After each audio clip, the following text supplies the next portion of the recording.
আমরা গ্রামের মানুষ রে ভাই। আমরা সবকিছু করতে পারি। আমরা ছাগল চড়াতে পারি, মুরগি পালতে পারি, হাঁস পালতে পারি। তেমনি আমরা সবজি লাগাতেও পারি। বাড়ির আঙিনাতে একটু জায়গা আছে, সেখানে আমরা কিছু না কিছু লাগিয়ে খাই। তো এবার সিজন আসছে পেঁয়াজের। তো পেঁয়াজ লাগাতে শুরু করে দিয়েছি এই কারণে, কারণ কিছুদিন পরে যখন বর্ষা দিন আসবে, যখন বাদলা ধরবে, আকাশে মেঘ আর বৃষ্টির খেলা, তখন হবে এই যে পেঁয়াজের দাম বাড়ার খেলা। তখন তো কিনে খাইতে খুবই সমস্যা। আমরা যেহেতু গরিব মানুষ, আমাদের কিনে খাইতে হয় সব কিছুই।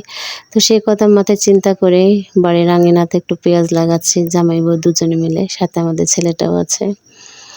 তো যখন পেঁয়াজের দাম বাড়বে তখন তো পেঁয়াজটা আর কিনে খাওয়া লাগবে না, সে আনন্দ থেকে পেঁয়াজ লাগানো।